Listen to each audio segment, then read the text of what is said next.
Mersey and the port of Liverpool, once gateway to a new world and the starting point of many journeys.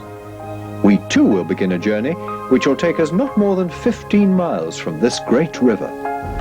A journey not known to most, nor talked about as often, where tales told in the beam of a torchlight, and before that in the flickering light of a candle, will unfold before you.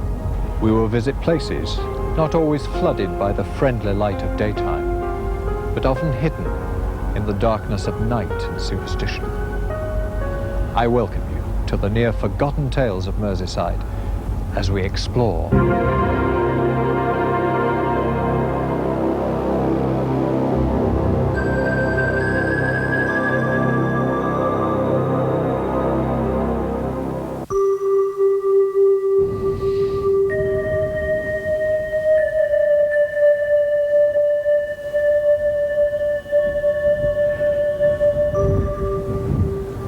Billinge Hill, the highest point in Merseyside, and once part of a great national network of beacons which in Tudor times heralded the arrival of the Spanish Armada.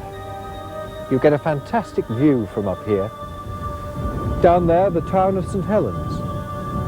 In the far distance, Liverpool. And down in the valley, the ancient village of Crank, home of Elizabeth Roby, who was accused of witchcraft, along with the Pendle witches. But for our next tale, we're not concerned with what's above the ground, but with what's beneath it. For below where I'm standing are many secrets and surprises which form part of the infamous Crank Caverns.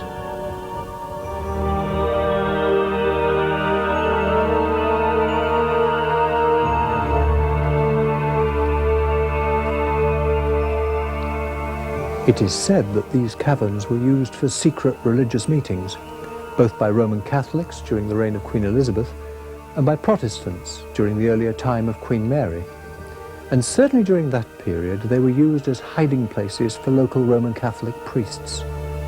The caves and caverns themselves are well over 500 years old. Some say they're natural, others say they're quarried. I think the answer lies somewhere between the two. But local folklore also has it that quite nearby here there were far more extensive caves and caverns which have long been sealed up and lost to human memory. An article in the local newspaper in the early 30s tells of two reporters who descended to those very caverns and spoke of huge cathedral-like spaces and vast underground lakes. The article was headed, "2 Hours in the Underworld." The caverns we were about to explore were in Crank, but quite apart from the popular Crank Caverns, so well known to St Helens residents.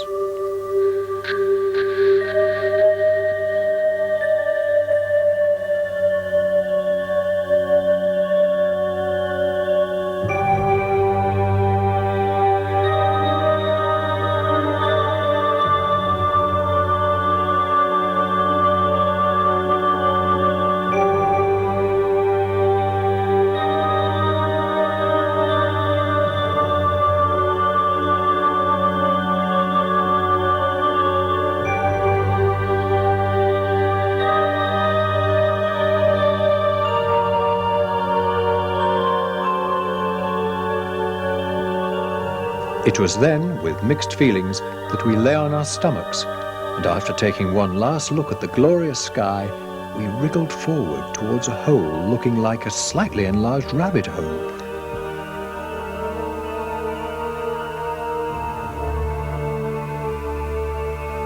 We immediately faced difficulties, for lying full length and being unable to turn, scraping our bodies was a flat sort of ceiling of solid rock. And we might be pardoned for thinking what would happen if it fell.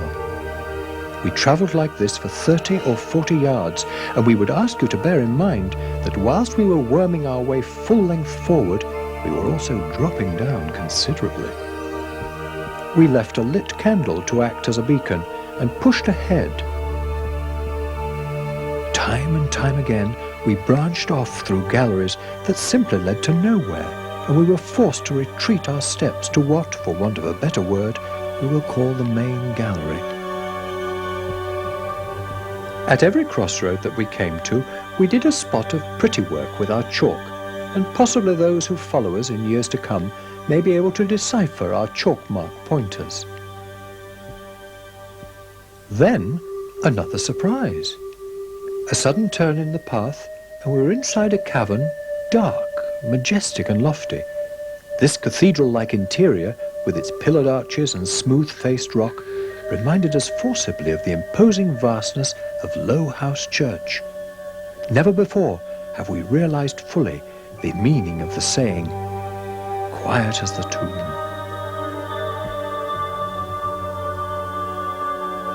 At one end of the church was a gallery, which bore a striking resemblance to an altar, complete with steps. But we hadn't gone far when one of the lights failed. That left us a mile underground with a handful of matches and one torch. And if that gave out... It never rains, but it snows. To our horror, the other light faded. There we were, lying full stretch, unable to turn, unable to see, unable to go forward. In short, absolutely stranded, and we were forced to burrow forward and take the risk of the whole rock face collapsing upon us. For at least 4 feet, we nosed our way amongst this rubbish until... nothing. Somebody pulled the ground from under us, and we fell down a large hole. We were panic-stricken and had fallen many feet onto a bed of soft gravel, and there, would you believe it, was our old friend, the lighted candle, which we had left at the last junction. We pushed on, a short crawl, a quick burst, and to my amazement I saw the strong and sure light of day again. I lay gasping with relief at the great canopy of sky above me. It seemed that all there was darkness, but now there was light. To be out again, to be free, to be safe.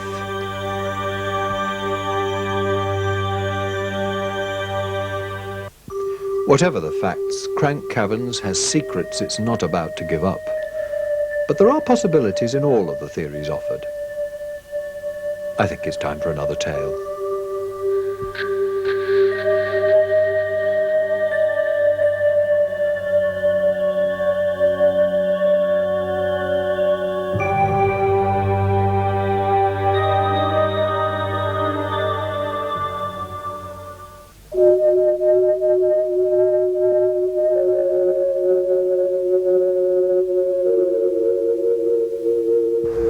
This is Everton, a district of Liverpool. District like any other, you'd say. But you'd be wrong. Progress has not been kind to Everton, and many of its original features have now been lost. But some clues remain. And here on Everton Brow, you get some magnificent views of the city and the river, and how once small terraced houses huddled together, clinging to the winding roads. But what makes Everton unique is that over 90 years ago, it played host to and marked the last sighting of one of Liverpool's strangest tales, that of the infamous Spring-Heeled Jack.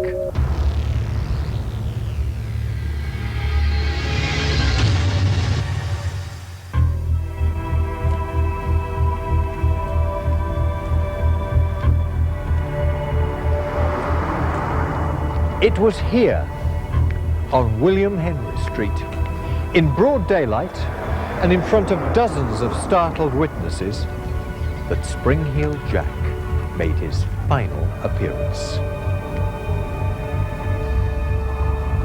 We can only speculate as to the reaction of people who must have watched in horror as this strange creature ran the entire length of this street in great leaps, from road to rooftop, from rooftop to road, until he finally disappeared behind the cluttered dwellings.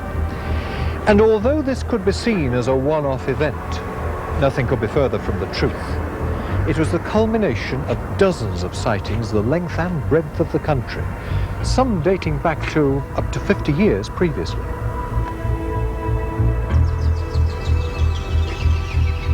It was in 1837 that we get the first detailed account of how a young woman, Mary Alsop, had an impromptu meeting with Spring-Heeled Jack. Late one winter's night, Mary had retired to bed when...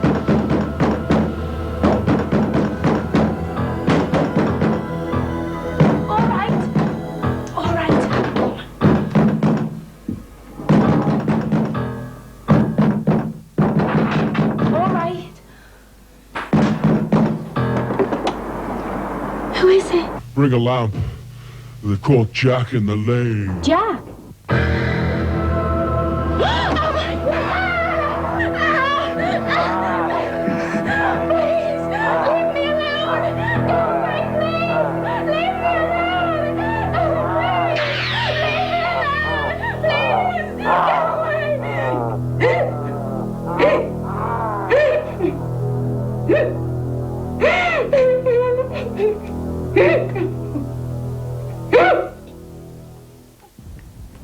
More cases of the jumping man were reported as far afield as London and the Midlands. And then one night, in 1877, a guard on duty at Aldershot came face to face with a leaping terror. As he stood guard, he felt something fly across the top of his head and land in the road just in front of him. He froze in terror. The figure got up and walked slowly towards him. Virtually as they were face to face, the guard raised his gun and fired at point-blank range. Nothing happened. The figure got up, leered, laughed hysterically, jumped into the air, and disappeared into the night. Speculation was rife. Already London's Whitechapel was being terrorized by another Jack. People spoke behind closed doors. Was the Ripper and Spring-Heeled Jack one and the same? The combination was unthinkable. Jack continued to be seen in and around Liverpool, at St. Michael's in the Hamlet, and as far as Chilwell Abbey, culminating in his final appearance in William Henry Street. After that sighting, he was never heard of or seen again. Skeptics may laugh, saying rubbish. But as the sun slips behind these old streets, you begin to think differently.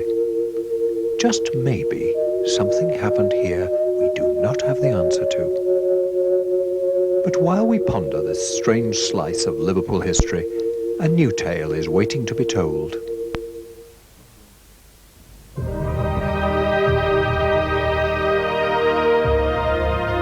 Ashton in Makerfield lies between St Helens and the town of Wigan, beside the M6 motorway. It would at first glance seem a highly unlikely place of pilgrimage. But a place of pilgrimage it certainly is, with people travelling from as far afield as Canada and the United States to visit here. So what is it that draws the faithful to this church, St Oswald's? The answer lies inside.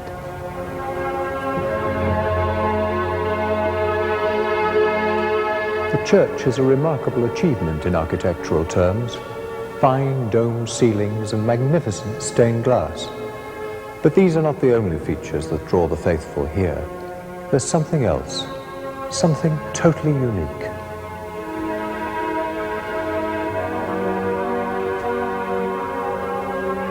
This is the holy hand of Edmund Arrowsmith. People who come believe that the hand has healing powers, and many make long pilgrimages or send appropriate pieces of linen to be touched by the hand. To truly understand the faith which worshippers place in this holy hand, we must of course go back in history to Edmund Arrowsmith, whose hand it is. St Edmund Arrowsmith was born Brian Arrowsmith at Haydock in 1585, just about 1 mile from this spot. This was a time of great suffering for those following the Catholic faith, and it was considered an act of treason to hold or even attend a mass. Priests, if caught by the priest hunters, would be put to immediate and painful death. the ordinary Catholic layfolk risked fines, imprisonment and confiscation of their lands for their beliefs.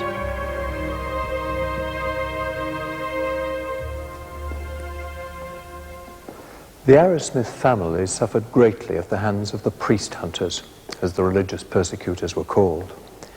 Thurston Arrowsmith, Robert's grandfather, had all his lands confiscated. Then he was imprisoned, and finally he was killed in Salford jail. Brian Arrowsmith was a pleasant child, well liked at school by all in Garswood. He was even liked by the Protestant schoolmaster at the village school, which still stands today, although it is now the library. When Brian was 8, he and his family were turned out of the house in the middle of a freezing winter night. His parents were arrested and imprisoned in Lancaster jail, eventually being released after paying huge fines. Brian, with his brother Peter, fled to Holland and Belgium to escape persecution. Both became soldiers for a while, and Peter later died from his wounds serving his regiment. In 1605, Brian fled to Spain, where he entered the seminary at Dunai. He made an oath confirming that he would return to work as a missionary priest in England, and on December the 9th, 1612, was confirmed to the priesthood, taking the name of Edmund, by which we know him.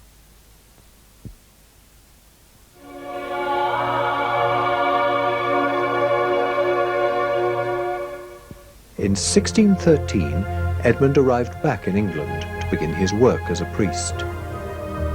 His fervent and zealous nature was a cause of great concern among his fellow priests, who were facing yet another storm of persecution. For 10 years, Edmund worked in Lancashire. The base for him, as well as the 20 or so other priests working in the Lancashire area, was the Blue Anchor Inn at Brindle. Edmund's outspokenness in general, and in particular an argument with a Dr. Bridgman, then the Bishop of Chester, led swiftly to his arrest. However, at this time, around 1622, the king was arranging a Spanish marriage, and so as to aid this, many priests were released. Miraculously, Edmund found himself free again. 6 years later, Edmund was betrayed to the authorities by a young man called Holden, who was the son of the landlord of the Blue Anchor. Holden had been married by a Protestant minister to a lovely young woman, who was his first cousin. Father Arrowsmith told him that he should not live with her until he had applied for a special dispensation license from the Pope. This so angered Holden that he at once betrayed Father Arrowsmith to the local justice of the peace.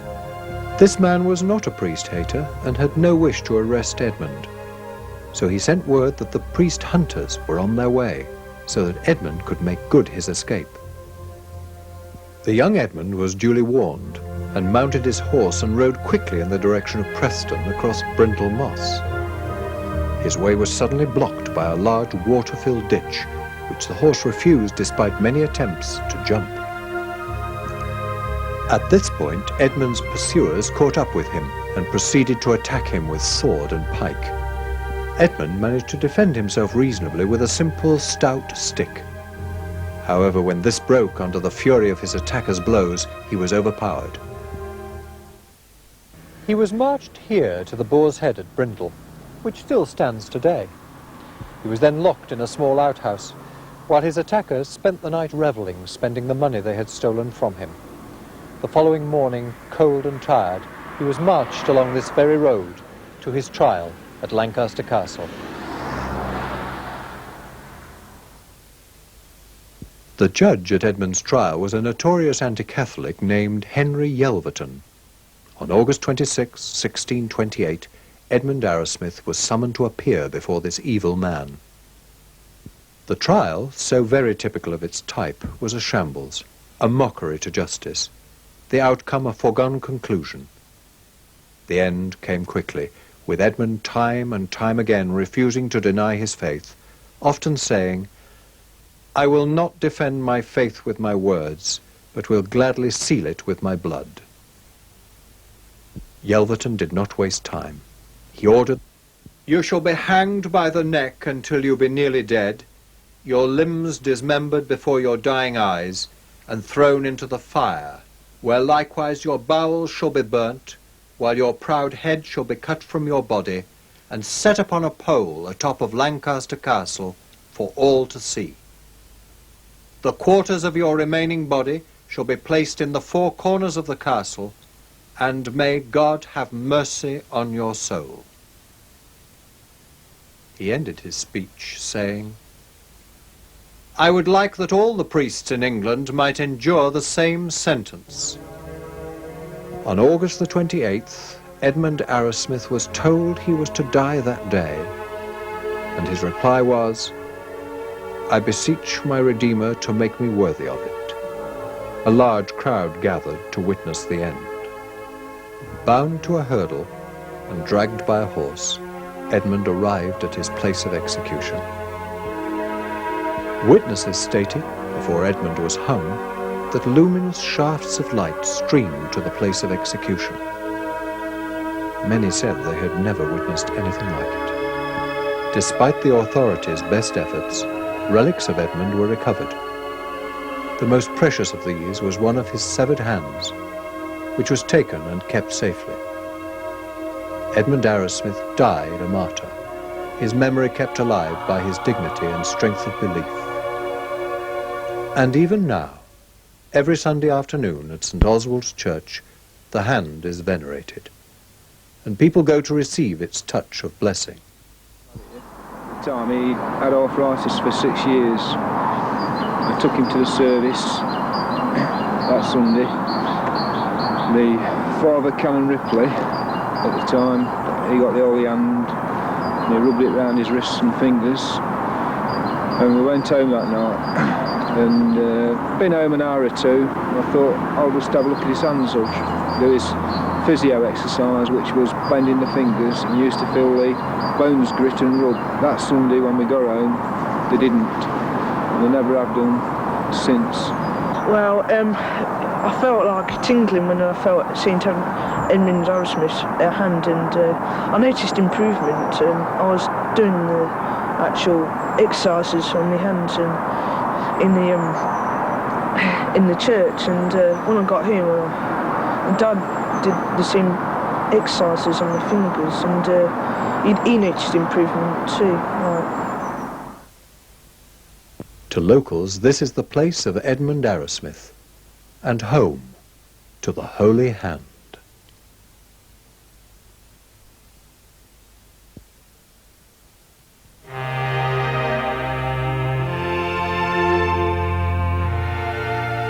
St. George's Hall, its courtrooms now dusty and disused.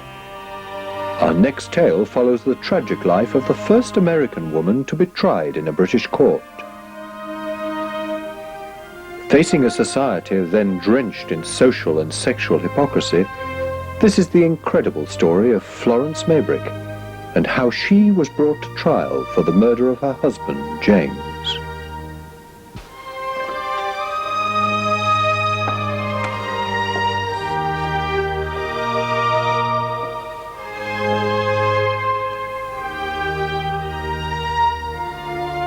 It was in this very courtroom on July the 31st, 1889, that Florence Maybrick stood on trial for her life. The charge? Murder. In retrospect, and as we will see, it was never going to be a fair trial. But first, we must go back in time to when Florence first met her future husband, James Maybrick, a wealthy Liverpool cotton merchant.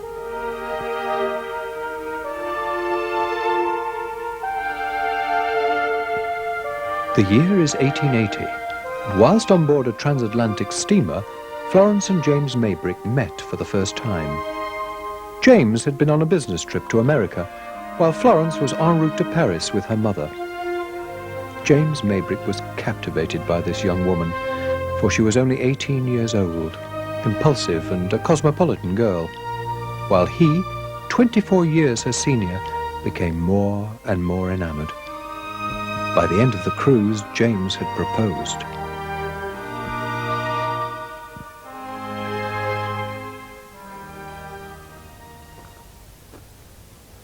They were married in 1881, and after travelling around, they settled here, Battlecrease House in Egbert in Liverpool.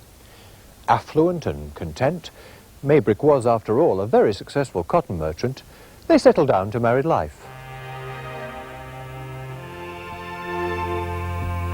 Soon there were children, 2 in all. To outsiders, Maybrick was wealthy and content, and Florence doted on the 2 children, while clearly revelling in the attention of male acquaintances. But all was not well.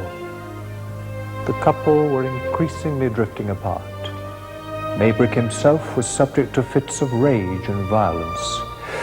Whether this was because of the difference between their ages, nobody really quite knew. Florence's weakness was finance. She was finding it increasingly difficult to stay within her husband's considerable means, which was a source of conflict to both of them.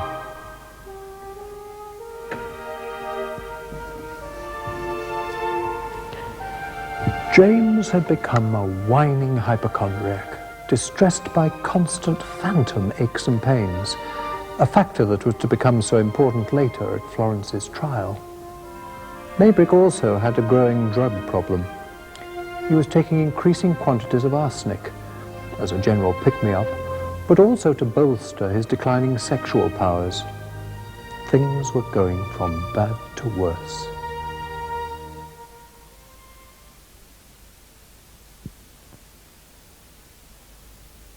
At this time, Maybrick had an associate, Alfred Brierly, who became extremely fond of Florence. One time, when James was away in America on more business, where he himself often frequented local brothels, Alfred and Florence entered into their doomed love affair, and even at one stage managed to spend 3 whole days together at a London hotel. James never really suspected anything, but always despised the comfortable manner Brierly showed whenever he was in the presence of his wife, and especially on one particular occasion at Aintree races, which they regularly attended. His jealousy was so intense, he gave Florence a black eye. In reality, all was lost.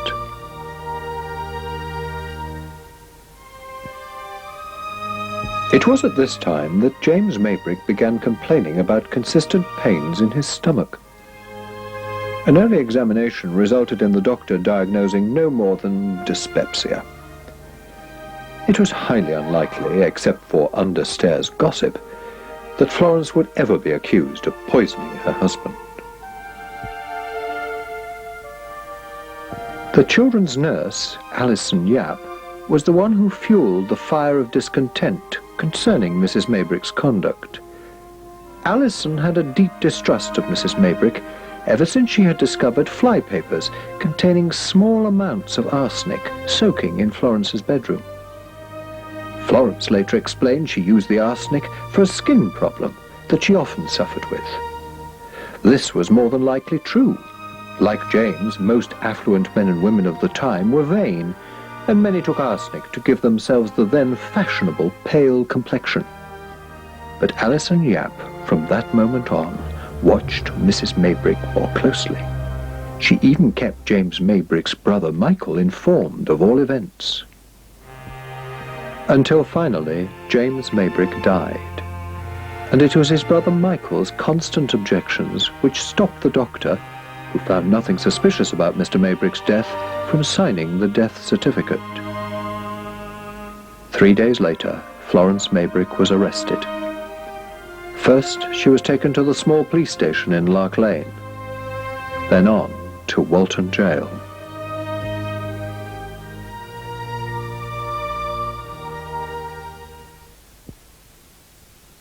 Oh, naughty Mrs. Maybrick, what have you gone and done? Your goings on are bad, I must confess. To get mashed on Mr. Brearley was very wrong and teely, so you've got yourself in such a blooming mess. Mr. Maybrick has been poisoned and the charming Mrs. M is a well-attended guest at Walton Jail. This charming little ditty was published as Florence sat in Walton Jail waiting for trial. And so it was. Here, where it began and ended on July the 31st, 1889. When asked by Judge Stevens to give an account of herself, she stated plainly and simply, I am guilty of the intimacy with Mr. Bradley. I am not guilty of this crime.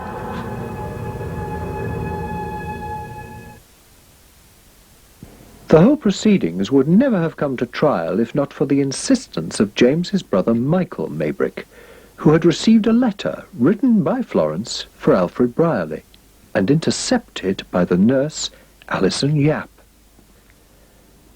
Florence had made the mistake of writing to Brierly, who at the time was terrified of Maybrick discovering their affair, and then giving it to Alison to post. Alison read the letter, saying she had dropped it in mud by accident, and while replacing the envelope, had looked at it.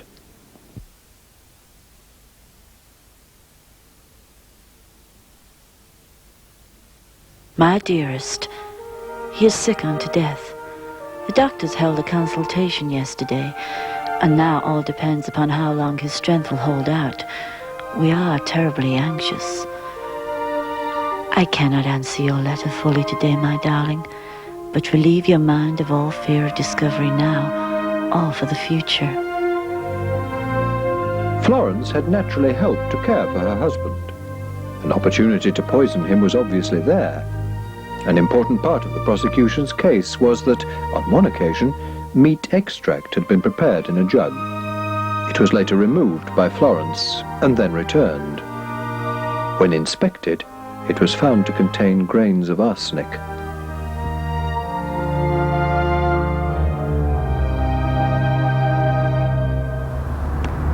The outcome was inevitable, and Florence Maybrick was convicted of the murder of her husband and sentenced to death by hanging.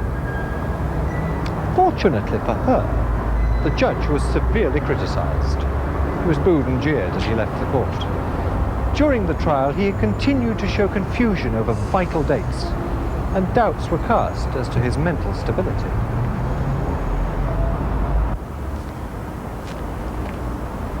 This was to be Judge Stevens' final trial. Shortly afterwards, he was committed to an asylum for the insane. Florence Maybrick? A petition was sent to the Home Secretary, and as the gallows were being built outside her cell, she was reprieved. The public had its way. The death sentence was commuted to life imprisonment. She served 15 years and was released in 1904. She then returned to Connecticut and lived in squalor in a bare shack until her death in 1941, aged 79.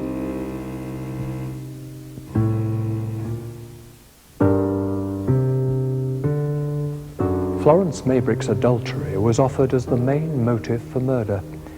Victorian sensibilities deemed adultery far worse than any other crime. The actual cause of James Maybrick's death was almost of secondary importance. And yet the coroner, immediately after the inquest into James Maybrick's death, asserted that there was no discernible trace of arsenic in his body. It's cold in here. A sad place for a sad tale. And yet, even after all these years, it's not over with yet. But that's another story.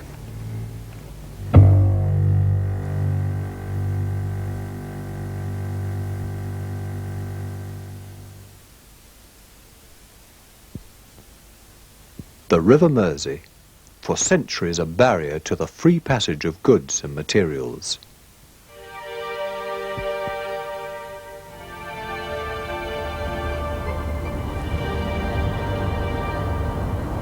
This is the Runcorn Bridge, which today speeds traffic over the River Mersey. Before it was built in the last century, the transporter was used. A perilous journey as you were suspended in a sort of cable car-like contraption dangling over the treacherous waters of the Mersey.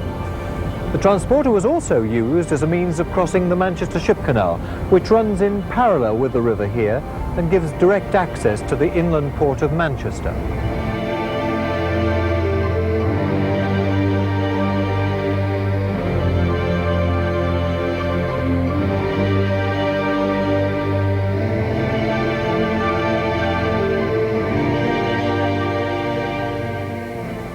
Our next tale concerns rites of passage and the tragedy which grew out of a single incident, which still has repercussions even today. We begin by travelling upriver to the town of Warrington, in a time many hundreds of years ago.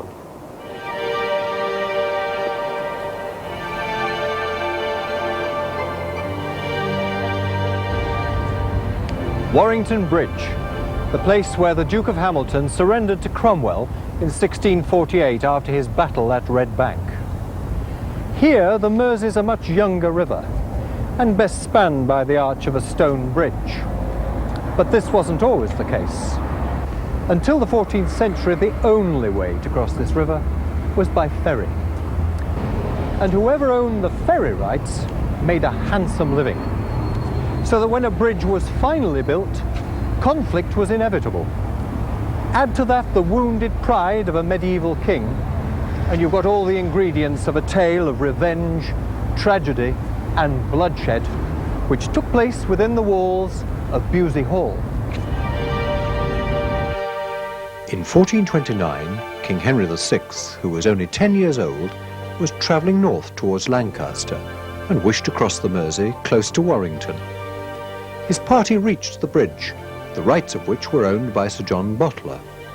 The king was, of course, allowed to use the crossing without charge, but Sir John unwisely tried to charge the remainder of the king's party of followers rites of passage.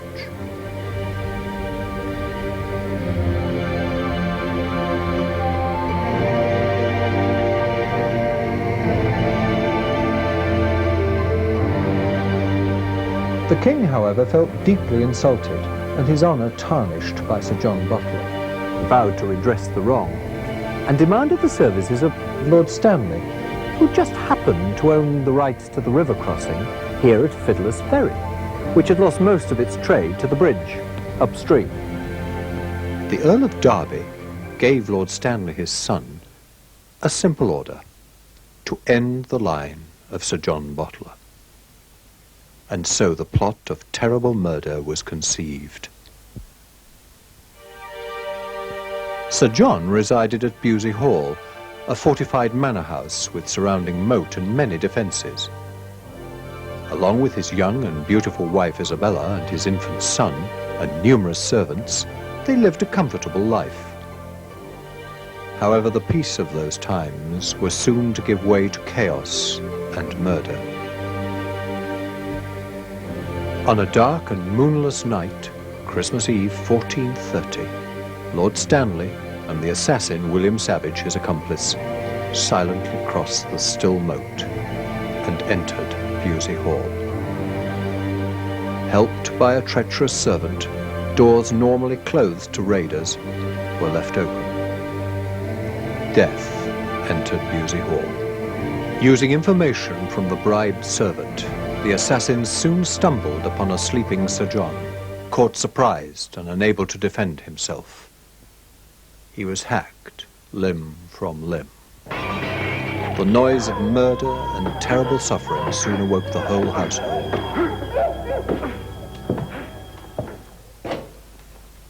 The night's evil deeds, however, were far from over. The order had been given to end the family line, and this would have been accomplished had it not been for the heroic efforts of the family's black servant, one Thomas Holcroft, who, according to contemporary accounts, was a colossus of a man, who alone stood in this very doorway, fighting off the three assassins, until he himself fell victim to their swords and died on this very spot.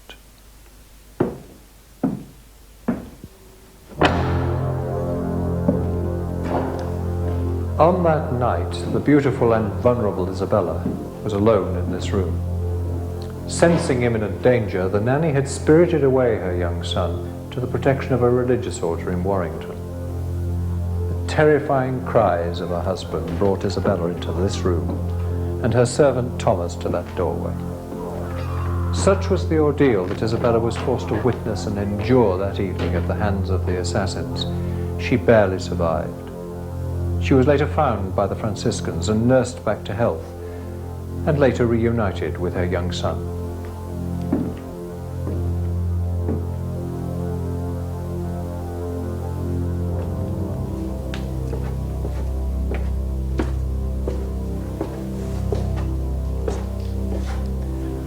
For the next 5 years, and Isabella was even now only aged 24, she did not utter a single word. But eventually the trauma wore off, and she even remarried another local nobleman, Lord Grey, who was considerably older than she was. Even so, she could not forget the past. Who could?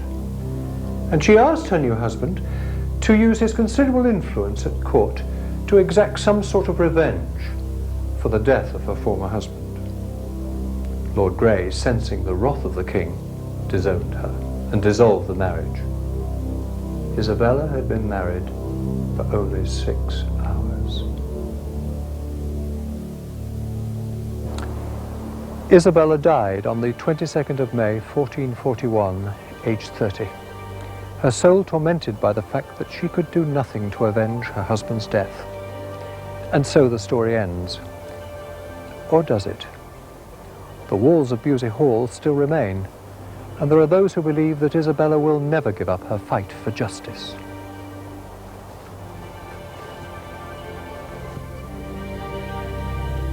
Well, yeah, there's been several strange occurrences here.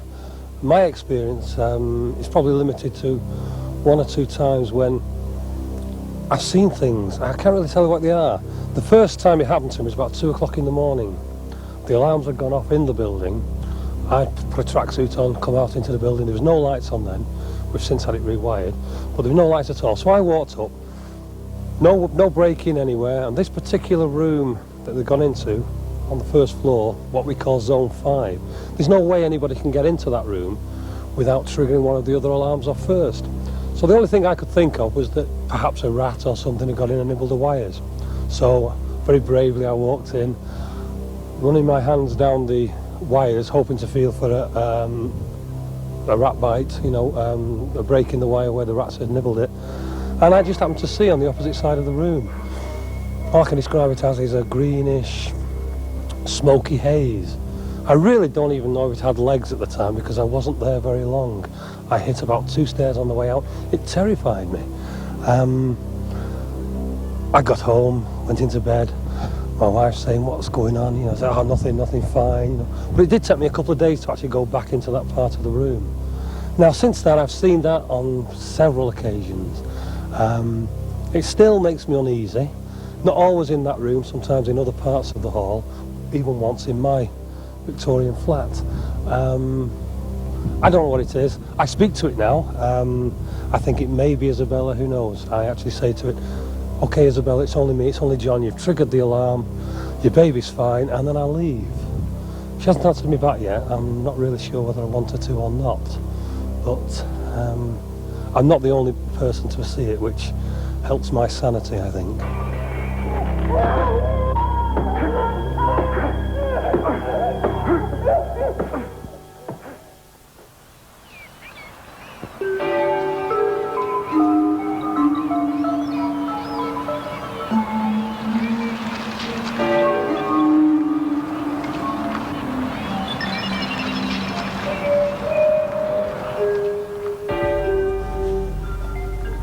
For our next tale, we've come here to the quiet of Anfield Cemetery, in a search for the incredible.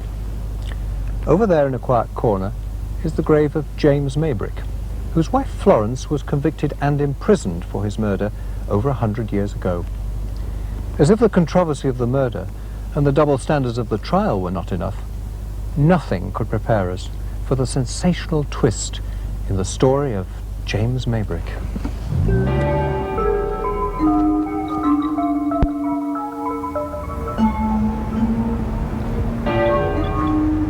Last year, a Liverpool man, Mike Barrett, made a journey from here, Liverpool Lime Street, to London. A journey that James Maybrick must have made many, many times. Barrett was on his way to London to meet a publisher to talk about a book. But no ordinary book. It was a diary. The diary of a Liverpool cotton merchant, James Maybrick. The diary was written in 1888, a year before Maybrick's death. But even more incredible, the diary contained a confession. a confession that James Maybrick was in fact Jack the Ripper.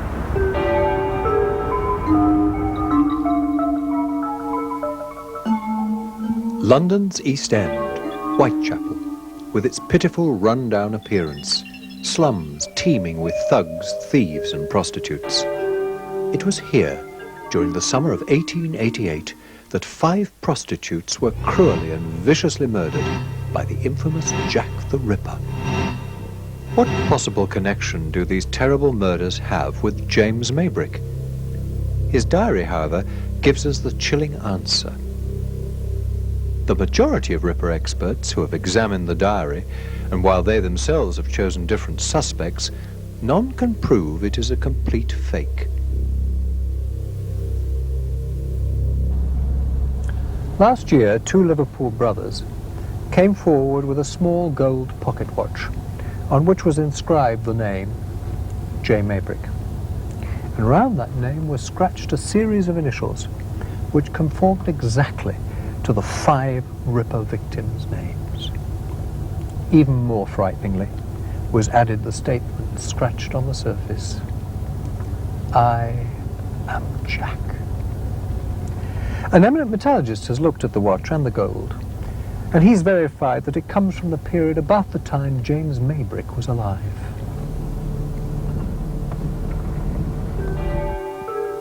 Maybrick's ancestors were natives of the East End. In fact, it is suggested that Maybrick had a mistress there, so it is extremely likely that he had first-hand knowledge of the whole area.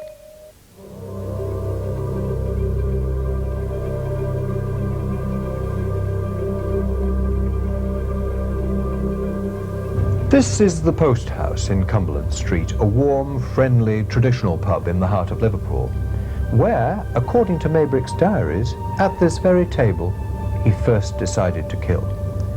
But these dreadful crimes would not be committed here in Liverpool, but in London, where he travelled frequently.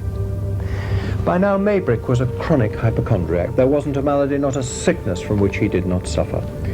He was taking increasing doses of arsenic and a wide range of other drugs to help keep him feeling and looking young. A pretty wife who liked to flirt, 25 years his junior. How was he to impress her? How was he to keep her? Jealous of Alfred Brierly's relationship with Florence, his jealousy turned to hatred, and his hatred finally to murder. But not Florence. No, not Florence. But women like her. Women who, Maybrick liked to think, used men.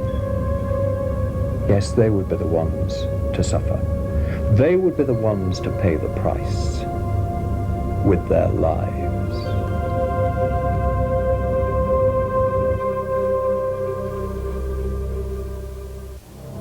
In August 1888, James Maybrick went to London. But instead of staying with his brother Michael, he rented a room in Whitechapel. Time and time again, the police commented on how the Ripper must have had a hideaway, somewhere in the vicinity, allowing him to move about freely through the squalid neighborhood.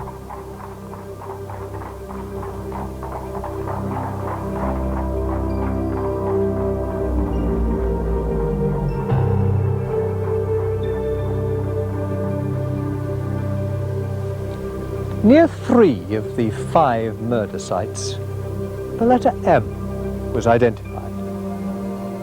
M for Maybrick?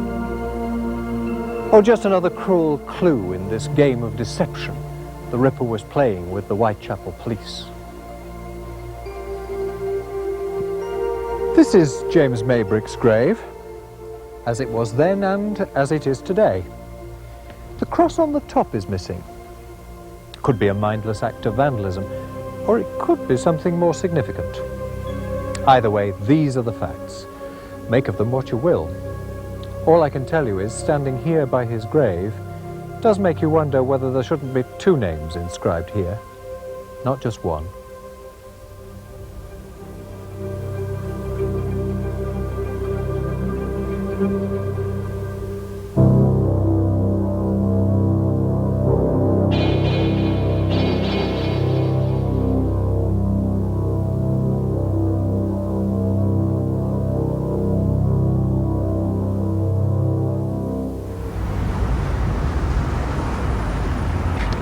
For our next tale, I want you to join me on a journey. It'll only take a few miles, but it'll take us to an era which heralded the dawn of the railway and the steam train.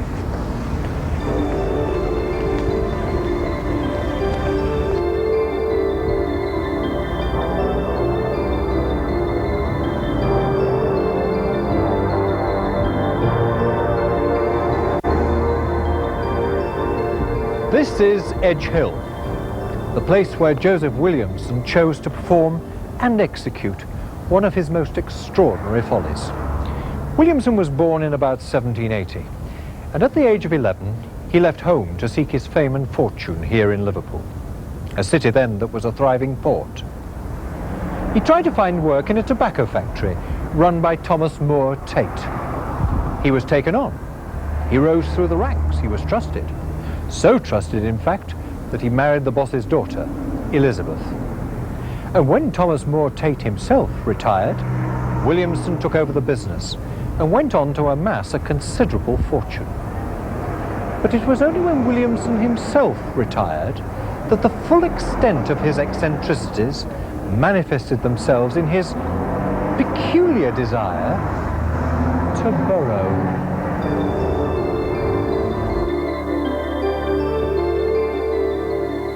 This long derelict garage in the centre of Liverpool holds the key to the truth about the Edge Hill Mow, for it was on this very site that Williamson's mansion once stood. And you can still see the sandstone that went to make up the perimeter of his vast estate. The sandstone of old mixing now with the breeze block and the tarmac of today.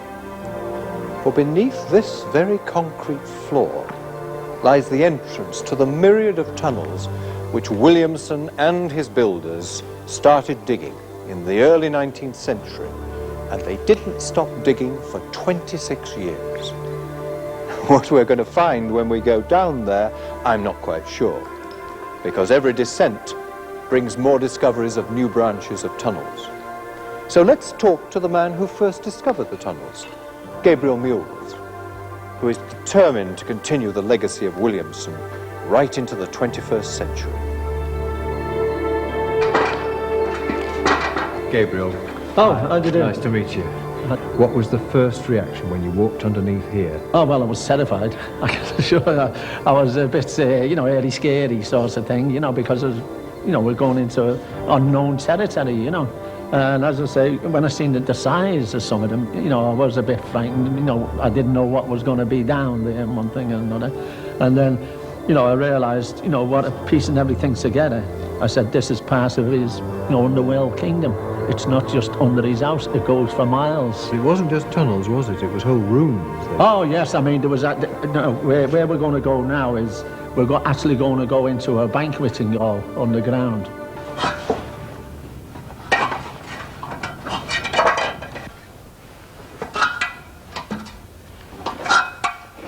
Well, here we go. But it's dry. Yeah, it is. It's so dry. Amazing, isn't it? That we're so far below ground. Yeah. Oh, it's very tight here, Peter. Right. Williamson gave work to the soldiers returning from the Napoleonic Wars to certain unemployment. It was while finding work for the men to do that Williamson began to instruct his men to dig. How about there, Peter? A bit of a tight squeeze. Amazing here, we're coming into another large chamber.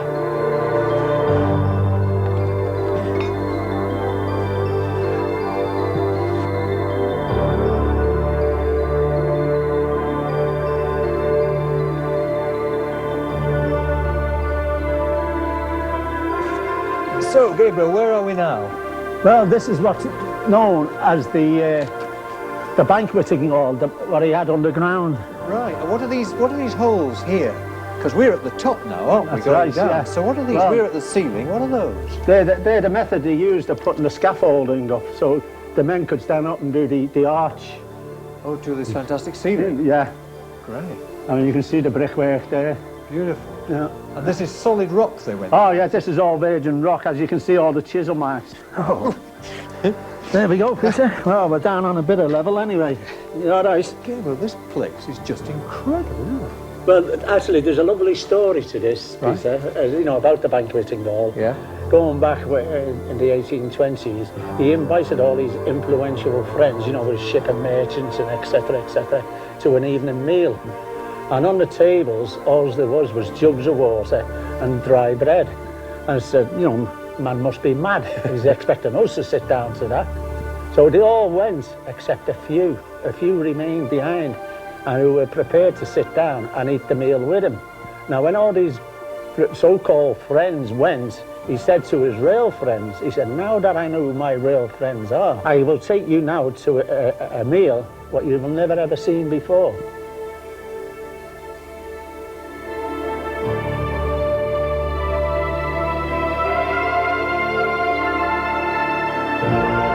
Right, Gabriel, we've weaved our way through a lot of tunnels to here, but how far is it, really? Oh, we're a good distance away from the banqueting hall. That's right, yeah. But So where are we now? We're in what was known as his living room.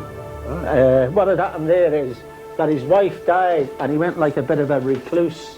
Yeah. And he lived down here till he died.